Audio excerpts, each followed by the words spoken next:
Well, welcome everyone. This is Wednesday, and that means that we are here with the health, wellness, and lifestyle programming, along with Donna Christensen and myself, Linda Dorman. That we are happy to be here bringing and broadcasting health programming to you on this wonderful Wednesday, right from the DMV and from the U.S. Virgin Islands on Roku, RTV.network, and other stations that we will name later on, because we have a very special guest that we would like to introduce to you, Khadijah Green, who is the director of the John C. Dent program, which is a initiative under the Living Classrooms program, which is a nonprofit organization right here in Washington, D.C. And we're going to talk a lot about what Living Classrooms is all about and how does it serve the community and how does it bring health and wellness initiatives and opportunities to the community. First, let's just say welcome to the program, Miss Green. How are you this morning? I'm doing good. I'm doing good. Thank you so much. Wonderful. Glad to have you. Yes, we are glad to have you, because sometimes we have a real heavy subject. Last Wednesday, we talked about behavioral health and the juvenile justice system, kind of a two-parter.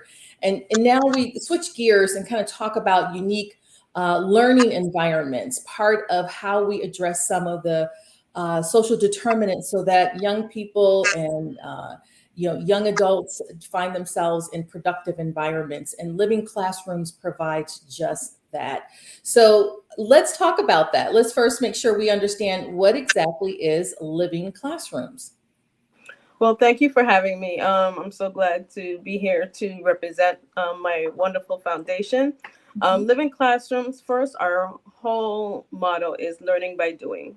So we believe in providing meaningful work experiences to our clients, so that they can take those experiences and build financial stability, health and wellness for their families, and independence in their communities. We do wide range of different programs. So we have everything from early childhood development centers to Project Serve that works directly in the community. We have workforce development programs. We have marina education programs, because we're really nested in the beautiful Baltimore Harbor. So we have these wonderful ships that we do a lot of education programs with public and private schools. We do field trips as well. And we also have our environmental education program. They all run out of Baltimore, but our foundation has been in existence for more than 3 decades. So we've been in this business for a very long time. We also have a culinary arts program as well in Baltimore. And so after maybe 10 or so years, they decided that they were going to branch off into DC. And that's where I work. I work for our National Capital Region office in DC, and we were located in the Navy Yard, but right now we're located at the James C. Dent House in Southwest, right there by Fort McNair base. And we do the same range of programs there as well. Who are your clients? Who do you serve particularly at Dent House? At the Dent House, we particularly serve Ward 6, and we're branched off to also serve Ward 7, 8, and 5 as well. Those are our cluster of clients. We work with anywhere from students in elementary level to middle school to high school in our education program. We also, with our workforce development program, we work with high school students all the way up. The oldest client I've had was 60. And so we partnered with several organizations as well as DC agencies. One of our premier partners is District of Columbia Employment Services and their energy office as well. Energy and Environmental Office. We've also partnered with CASA as well, providing meaningful experiences for our CASA youth and making sure that we're training them and giving them meaningful work experiences. and helping them as they transition on into adult life. And CASA is an acronym for. It's a children's. It's a court advocacy social service group that work with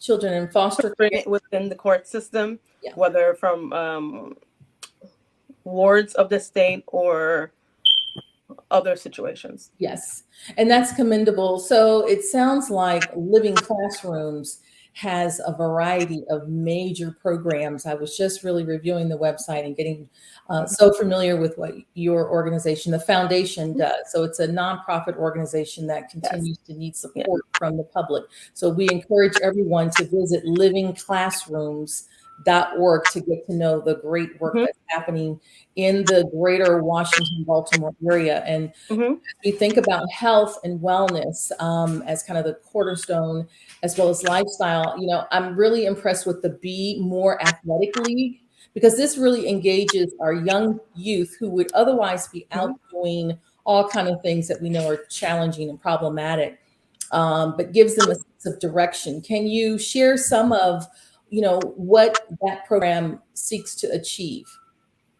Yes. Well, I want to say one of my proudest moments is that I work with a wide range of youth. Youth that come from 2-parent households, single-parent households, youth who have criminal backgrounds as well. And I've seen them go from their trials and tribulations to becoming full-time employees, starting management training, all within 1 year of working with our program. So I know that although we focus a lot on workforce development, like you said, wellness, we believe that through learning by doing, by having your life be your classroom, right? We want to make sure that we're giving our clients meaningful experiences, and with our youth, meaningful experiences where we can train them, we can encourage them through our Dress for Success program. If they need a healthy meal, we have our community pantry. If they need referral services, we have a case manager that provides wraparound services for all our clients. And we also want to divert our youth from maybe criminal activity and more positive, in a more positive way of life. And we do a great job at doing that. You really do. Oh, go ahead, Donna. Yes, do you work with returning citizens as well? Yes, we do work with returning citizens. I'm glad you brought that up.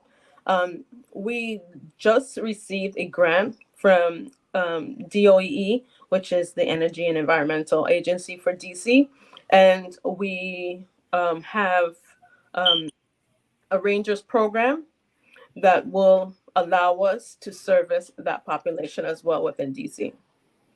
You know, that's really important. Donna, can I just say this?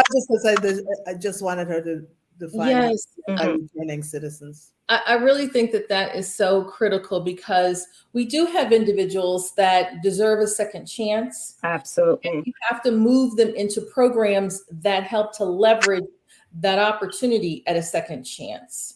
We do that. We do that in our Baltimore. What we don't do in DC, but Baltimore, we have a wood making program where we take youth who are currently in the court system and that need a new transition into a more positive way of life. They can join that program. They learn apprenticeship in wood in carpentry and everything like that.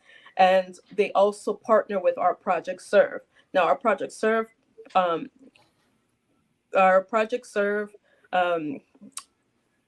division of our foundation works directly in the cities, in the neighborhoods in Baltimore. And so they work with community organizations by, providing crisis intervention to wraparound services, job skills training. They do a wide range of stuff.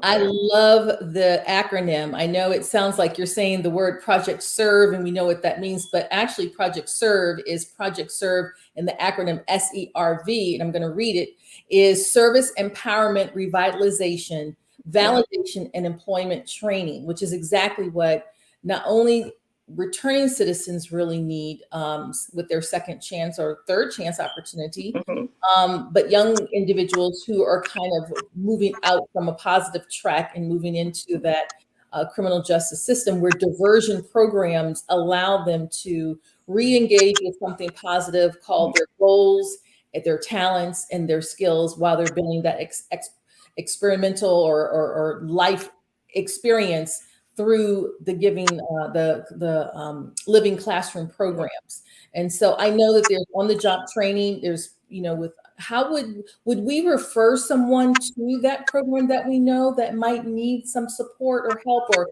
how do your clients come to you specifically? Okay, yes, we also do referrals Mhm. from different organizations, different agencies. Mhm. Currently, with me, my clients go through Department of Employment Services through the Project Empowerment program that they have. And so Mhm. once you sign up with them, then they refer you to us, and that's where we pick a lot of our clients for our upcoming cohorts. And so we do cohorts for healthcare, customer service and healthcare. And our partner with that is John Hopkins and Sibley Hospital right here in Washington, D.C. and Baltimore. And we are about to launch a couple other cohorts in the area of customer service, as well as environmental education and conservation. Well, I'm going to share something with you. When I got to know about living classrooms, I thought, is there an adult version of living classrooms? Because there were so many programs that I myself might really benefit from and enjoy. And one of them was the social emotional learning. We talk a lot about what we know in health, but sometimes we have to put into practice what we know, what we talk about. And that was a program of many that under your health and wellness that I think helps to channel some of the energies that are built up, some of that anger that can't be diffused properly or in the proper ways because there's such a stigma related to accessing mental health and behavioral health services for young people. And then there's just simply that we don't know where those individuals, or those individuals do not know how to access them, particularly if they're young and they're, maybe got a little chip on the shoulder or prideful, or they're buying into the stigma versus leveraging this opportunity. So, are you able to touch a little bit on that social, emotional learning program? Because this is so critical. This whole piece around mental health and behavioral health is so critical.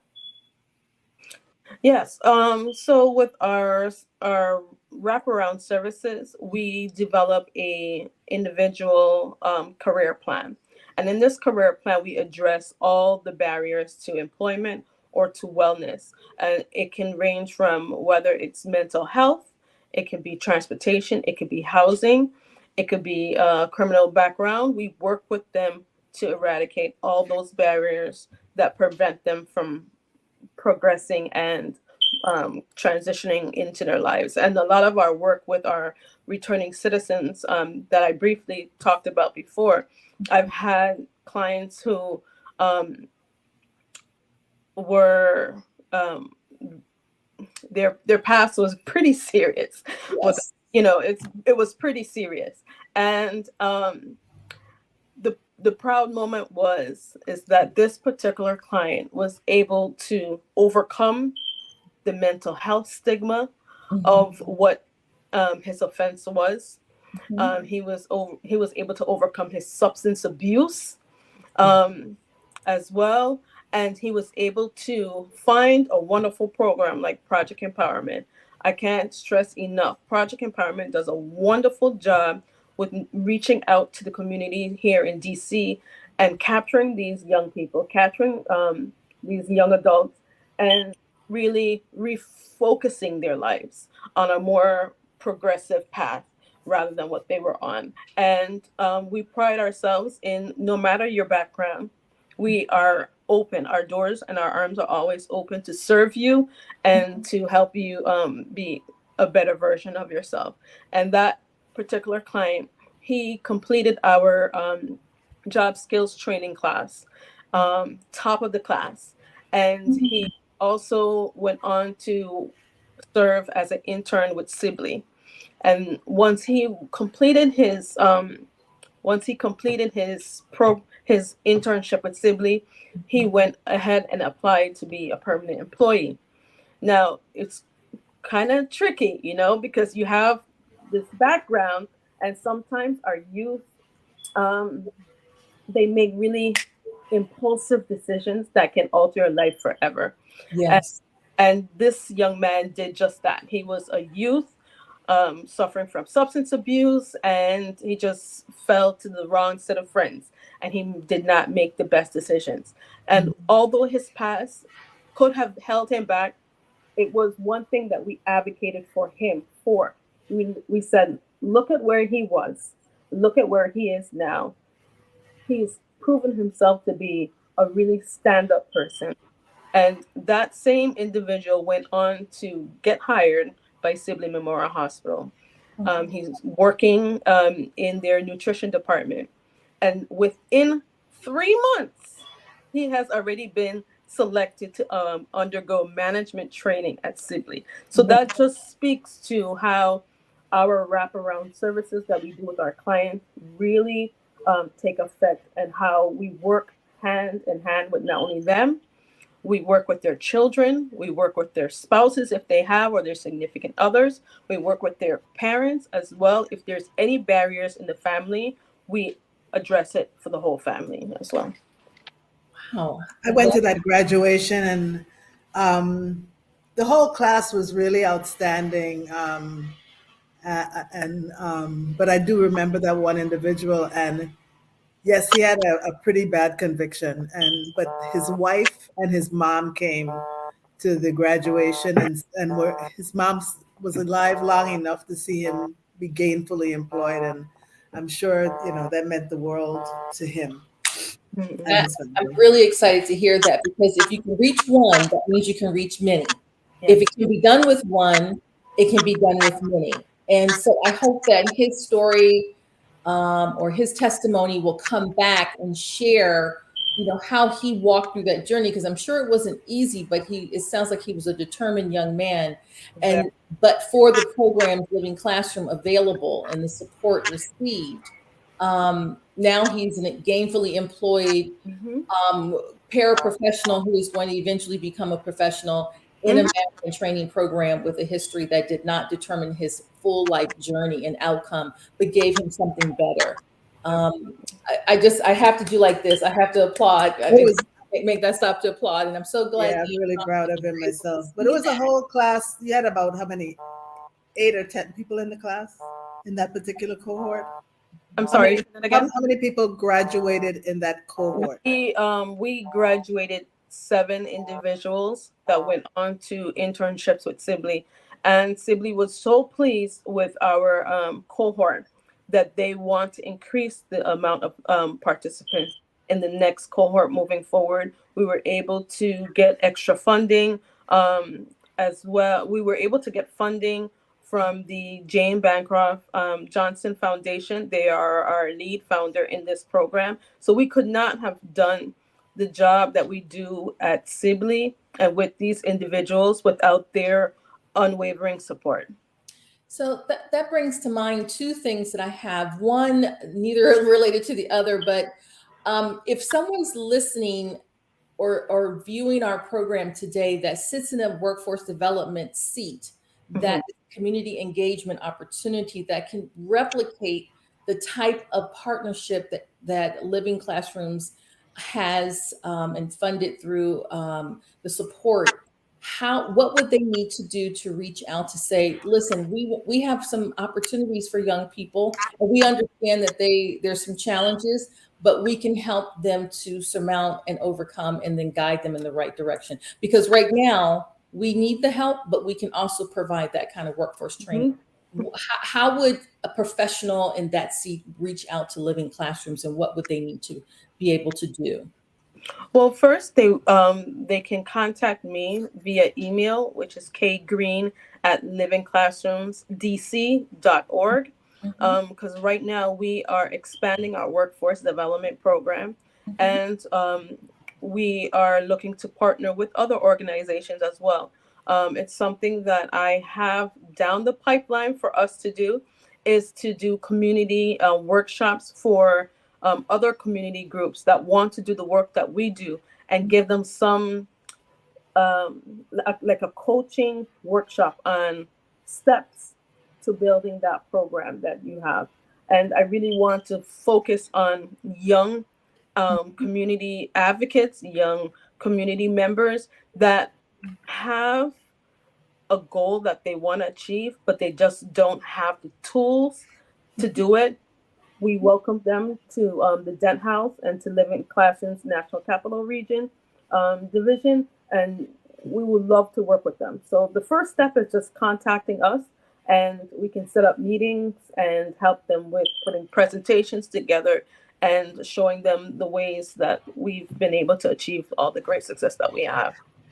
That's wonderful. And then my second question, and we have about just a few more minutes in the first set part of the programming, and that is we're in Women's History Month right now. And so the girls of today are going to become the women making history along the way that we will look back and celebrate.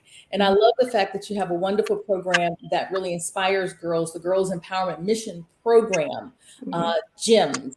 And can you share with us a little bit about that particular program? Because all of these address a very critical issue, and that is how to create success stories of our children, no matter what they're going to do in life, that they're not falling to a system or a behavior that's going to thwart their ability to be vibrant members of our society.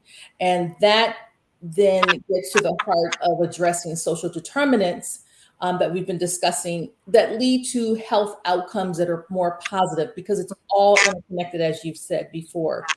Can you tell us a little bit about this particular program? And you have so many. We want to hear about. Yeah. When we come back, I want to talk about robotics, but go ahead and talk about this one too. The GEMS program, it's as simple as I can say one word: mentorship. We want to provide meaningful mentorships, and meaningful is just something that we always say. So you're probably going to hear me say meaningful a lot of times, but we really pride ourselves in providing mentorship to our youth. But with our girls, we want to pair them with mentors. We want them to give them the best skill set so that they can be the best version of themselves. Oftentimes, especially in this time, we have social media, and they look to these social media influencers as like the holy grail, right? And sometimes it gives you false. Lots of times. Yes, a lot of traps. That's exactly traps. And so what we want to do is, while we are competing with the Instagram influencers or the Facebook influencers or the TikTok influencers, want to give them meaningful experiences. We want to give them job skills training. We want to give them etiquette. We want to give them personal development, public speaking. I know with the Dent House, we are going to start doing a Dress for Success program. So we welcome boutiques or department stores to partner with us, so that after we train these young women, that we also provide them a career wardrobe or career outfit that they can use on those interviews that we set them up with. And we'll come back and have some more, and then we'll talk about some of the robotics that Dr. Christensen wants to talk about, which are great. But listen, we're going to take a quick commercial break right here on the Health, Wellness, and Lifestyle Program with Linda Dorman and Dr. Donna Christensen. Viewers can watch us live on Amazon Fire TV, Android TV, Apple, Roku, Tempo, and www.rtv.network. And also can listen in at WXT Bloomberg Radio. So we'll be right back for more conversations with Khadija Green. Thank you.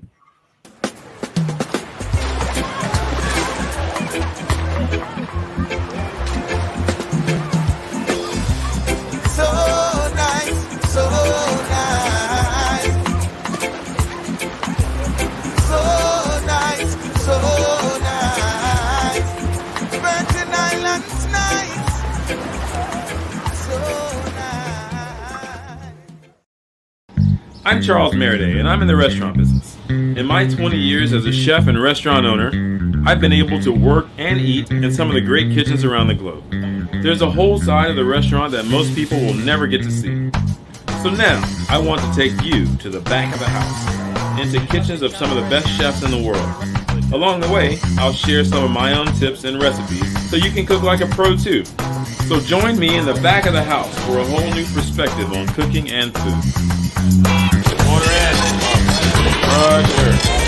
Serve it, please. I'm glad that you came. Please.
You know you are a hot one.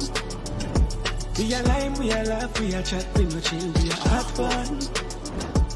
Temperature rise, beer vibes in this a hot one. Link up, connect, bust a sweat when you're dead from the hot one. We gonna spice it up like fire.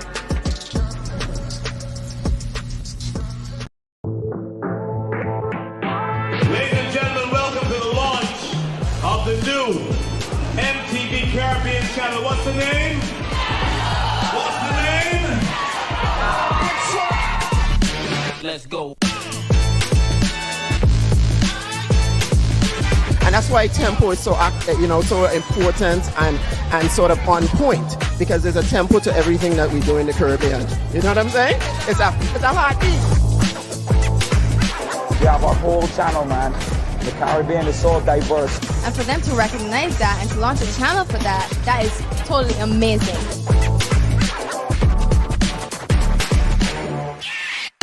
I started to think about all of that, and I was like, wow. I said, well, wait a minute. These are all the things that make great television. Watch on Tempo YouTube.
welcome back. We're very excited to have with us to the program Health, Wellness, and Lifestyle with Linda Dorman and former Congresswoman, the awesome Donna Christensen.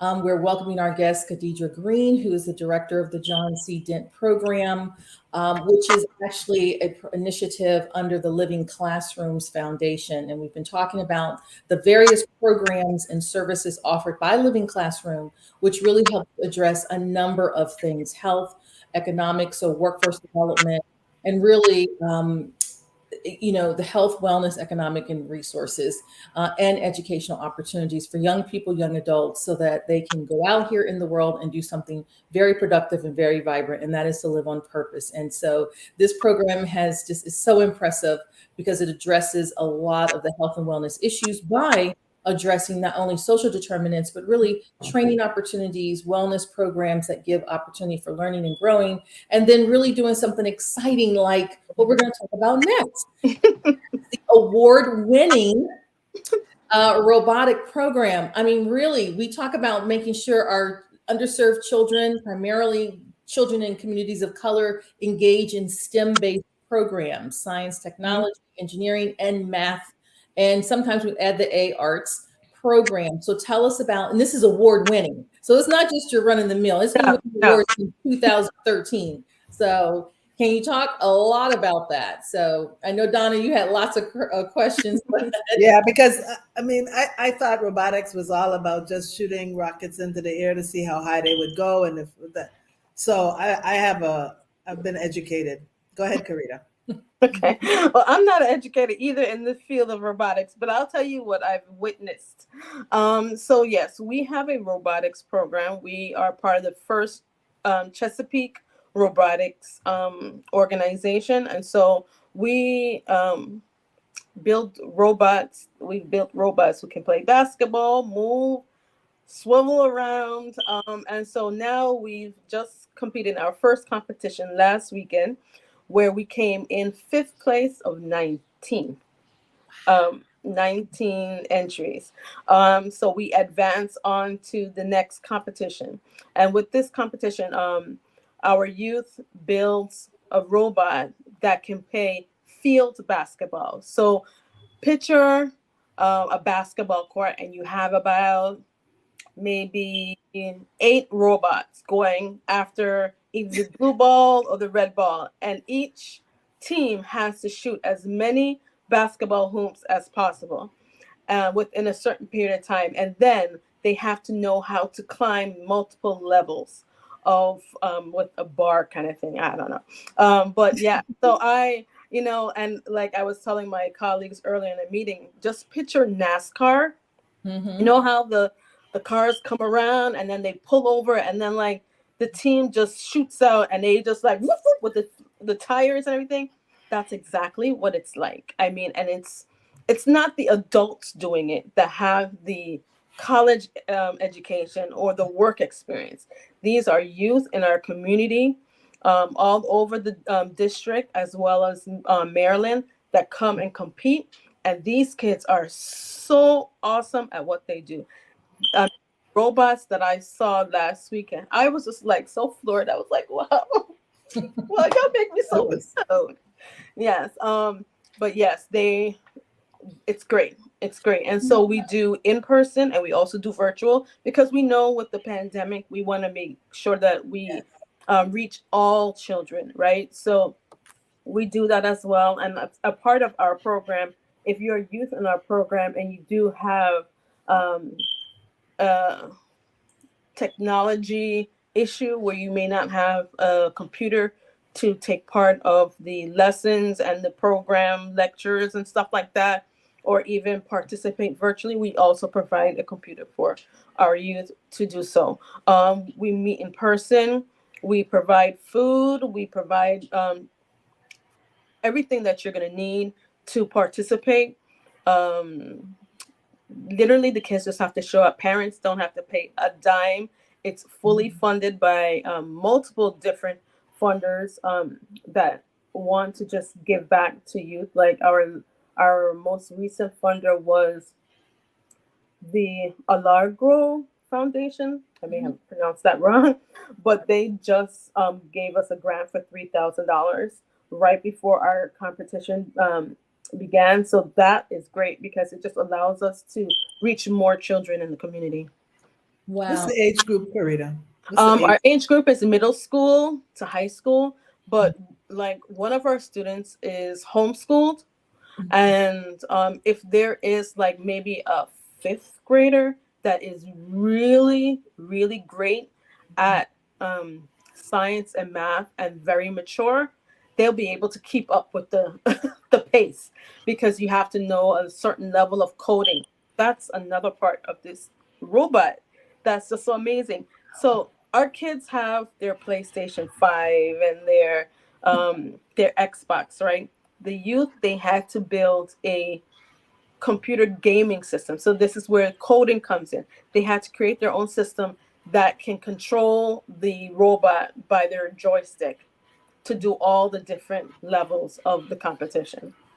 You know, it's so important because there's been statistics that suggest that right now, children who are in elementary school, we will not have enough individuals progressing through the 18 years, just from, from first to first 18 years of life, or from first grade to 12th grade. There won't be enough individuals trained to enter into the fields of science, technology, engineering, and math, STEM-based, particularly technology-based STEM programs, to fulfill the 200,000+ jobs that are going to anticipated being vacant then and continue to be vacant now. So it's really important. It's great to hear that the program is pretty thorough in how we take a holistic approach to that. And I also want to, I just remember something. Our robotics program also received 2 year-round internships from Bloomberg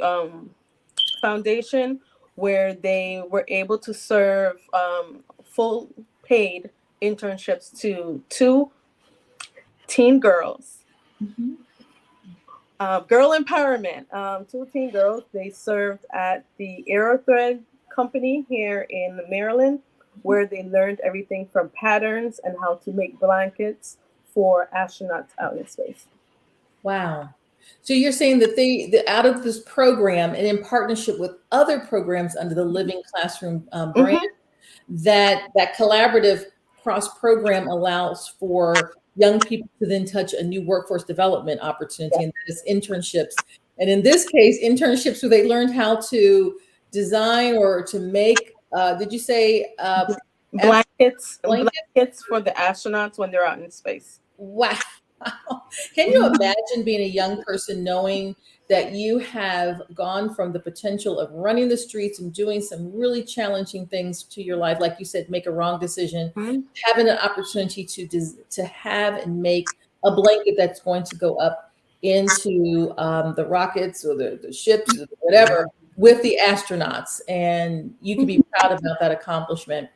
What I love about the robotic program, and we just kind of breezed over that, it actually is very award-winning since 2013. It's won, and I just want to make sure that when we inspire those who are listening and those who are viewing to get in touch with Living Classrooms, and if you're from another state or someplace outside of the DMV area, the District of Maryland and Virginia area, then get to know programs very similar in your community. Call Living Classrooms, write them here to get referrals in your hometown, because these kind of programs exist nationwide. And we're very fortunate to have Living Classrooms in Baltimore and a satellite program that's expanding in Washington, D.C. that I know that you're very, very much a part of. We had a team from California. You had a team from California. Well, it's so interesting because sometimes we don't really give our young people the credit. I mean, what this really is, it's called Team Fresh or Fresh Tech. I think that's what the acronym is. Technology, engineering, carpentry, and higher learning. I love that. That was the acronym for tech. How cool can that be? We're going to have to send the Virgin Islands team. We're going to have to get them involved. Yeah. They come up to the States, but I don't, they would love it, I'm sure. Well, I volunteered to go down there, recruit, and come back, and I will be back, but I'll leave this wonderful cold state of Maryland, go to the Virgin Islands. But congratulations on all the awards that the young people have garnered for this particular program, and that brings to mind the fact that it's also a public-private partnership. The Department of Transportation sends mentors to support them. So how does the Department of Transportation get involved, actually? So that's a good question. So our mentor, Andrew Magaletti, he is an engineer for the Transportation Department, and he's also a first Chesapeake member. And so you do have to be a part of the membership. And then there's different agencies and organizations that can partner with you. And so we were able to get the Transportation Department to partner with us. And that's how we were able to scope up our wonderful mentor, Andrew. He does such great work. I was just telling him just a little earlier today how much we truly appreciate all the work that he does, because he doesn't have to. But he does it, and he does it because he loves engineering. He loves working with the youth, and he's one of the best partners we can be working with right now in the business. That's wonderful. And I love the fact that your education and enrichment programs are really focused in, and I love the name Living Classrooms, to provide that living real world experience. Learning by doing. Learning by doing. Yes. I love that. Versus sitting back and just waiting for someone to tell you. You're hands-on. Yes. You have another program that also addresses, because what we want young people who are listening in as well to know, there's a program for just about everyone and everything that every interest, it seems, that an interesting program that deals within the arts. So here on our TV.network, we have various programmings that communicate wonderful art through the performing arts, through music.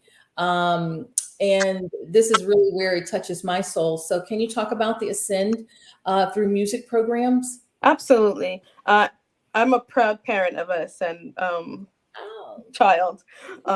So Ascend program basically just provides health enrichment to youth all throughout DC and Maryland. Here in DC, we partner with the Boys and Girls Club. We partner with DCPS, and we provide a meaningful experience on how to write songs, create your beats, compose your song, record your song, and then finally direct your own music video. And we have mastered that every call of duty when it came to putting a song together. Our latest song was our tribute to James C. Dent, who houses our program. And you could talk about him when you finish this part. Yes. And then another song that we did was Not Enough, which focused on female empowerment, girl empowerment, loving yourself, and being your authentic self. Our girls, their ages range between middle school and high school. They can sing, they can rap. They have a wonderful program coordinator, Deanna Hawkins. She also graduated from Duke Ellington. We do master classes on the weekend for our youth, where we bring in individuals in the music industry to talk to them about the industry itself or their particular skill, whether it's a DJ or how they make go-go music, or skills to being a great lyricist, how to write a catchy tune or song or whatever. And so we just want to make sure that we're providing really great experiences. And we know that some youth may not be able to get to our building. Well, transportation can never be a barrier for us, because we have programs within Eastern High School in Ward 6 of DC. We are beginning to build partnerships with Jefferson Academy to do a music program with them. And then we have our partnership with the Boys and Girls Club over at the Arch in Southeast So we service the entire Washington, D.C. area. In Baltimore, they have a state-of-the-art music program. I mean, they learn how to play instruments. They do that here, but our building is a lot smaller than the Baltimore's building.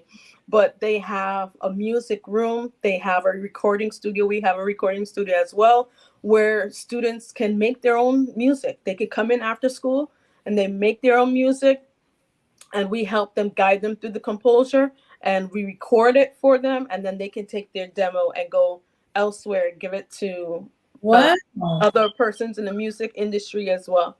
Yeah. Are these programs need-based? Because, I'm just thinking about all the children that want to be able to do this. They see these opportunities, they see the beats, everyone aspires to have their creative opportunity and then go into social media and share it. Right. If you're making any money from it, then let's admit these kids are very creative, and young people are very creative about their own, because we have streaming, music platforms.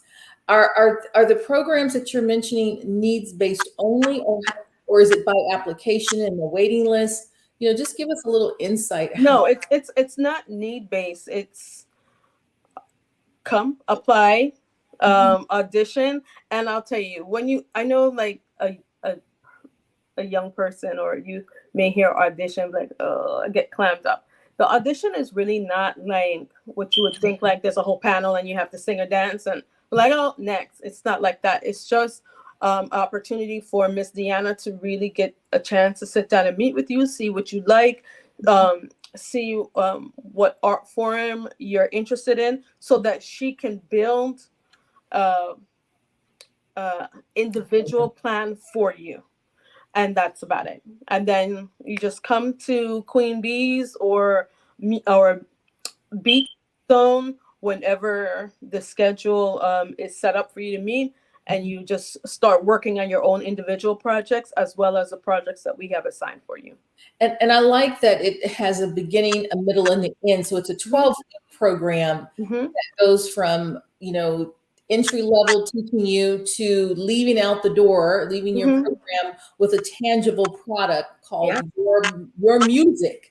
And your knowledge, which is tangible, because then you can continue to go forward. How is this funded? How can, I'm hoping you get lots and lots of money as a result of being on this particular program. And so we encourage everyone who appreciates the arts and young artists learning and growing through the arts to contribute.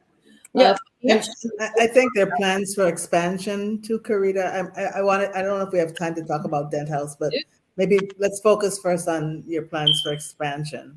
So our expansion plan is, right now we're housed at the Dent House, which is a historic landmark, but we're in the process of breaking ground for our state-of-the-art workforce and education center. This center will be along the Anacostia, right here in Southeast, and it will house our music program, our culinary arts program, a restaurant, our workforce development program, and our environmental education program. And our environmental education program provides field trips to Kingman Island, and they do environmental education at various schools throughout the district. And we also have Camp Fraser, which is a sleepaway camp in Virginia, where they learn team building, environmental science, and stuff like that. And then we have our music program. The Ascend music program will have their own studio. It's going to be beautiful. And then our culinary arts program will partner with our restaurant, much like our restaurant in Baltimore. And so we we hope to build meaningful leaders in the area of culinary arts, and get them trained to also not only work as a chef in our restaurant, but restaurants throughout the city or throughout the nation as well. Oh, so you have restaurants. So because we want to create a incubator of different programs. So our workforce development program is going to be a culinary arts, tourism and hospitality, customer service, healthcare, and STEM. Wow. Wow. Donna, I always think it's important to talk about statistics, the results, but do you have some other questions? Because we have about 3 more minutes left in this program. I'm telling you, you're going to need to come back. I think she's covered pretty much most of it, but why is Dent House historic, and will you be keeping it? Yeah, so our office is named after Reverend James C. Dent. He was a former freed enslaved person out of Charles County, Maryland. He was born into slavery. And once Maryland's slavery was abolished, he relocated to Washington, D.C., and he became a pastor. And he built the house that we now call the Dent House. It's located on the corner of Q and 2nd Street. And it's a 3-level story house that he built with his own bare hands, right in the heart of Southwest. So the Historic Preservation Board named it as a historic space. It sits on the block that Pepco owns. So what Pepco did is they renovated the entire building and brought it back up to its glory. And they allow us to house our programs in the James C. Dent House because it mirrors so much with what Mr. James C. Dent stood for in progressing the community of Southwest, his African, his community himself, people of color, in providing meaningful experiences. It's just staggering sometimes to think about those who have come through such remarkable atrocities of slavery and the early history of this country and all the challenges that we know that African Americans had, and think about the early property owners, those who were developing programs, who were putting together initiatives and really reaching out to the community in a very vibrant and very holistic way. And James C. Dent, it's appropriately named the James C. Dent House. And we applaud Pepco as one of your corporate partners for stepping up to the plate and doing so. Yeah. And, I think it's important as someone who's raised lots and lots of money over the years to talk about the fact that you have a stellar record of using nonprofit funds, charitable dollars to support your program. I know that 85% of funding goes directly to your programming. That's excellent. Mm-hmm. And because of that, we encourage our corporate partners who are listening in and think about your future workforce. And we think about those individuals and institutions who want to give in order to really help to heal our community through these kinds of initiatives. I'm really excited to know that all these programs under the Living Classroom, you touch about 25,000 people annually. That is a large number of individuals in the greater Baltimore, Washington area annually. So let's give the website, because we're going to be wrapping up the program momentarily. It's livingclassrooms.org, O-R-G. So thank you so much, Khadija Green. Thank you. Yes. We appreciate you being here. We welcome you back anytime to talk about anything that you would like to talk about. This has been the Health, Wellness, and Lifestyle Program with Linda Dorman and Dr. Donna Christensen here on OurTV.network. Thank you and have a great Wednesday, and stay tuned for the rest of the programming on today. All right. Thank you so much.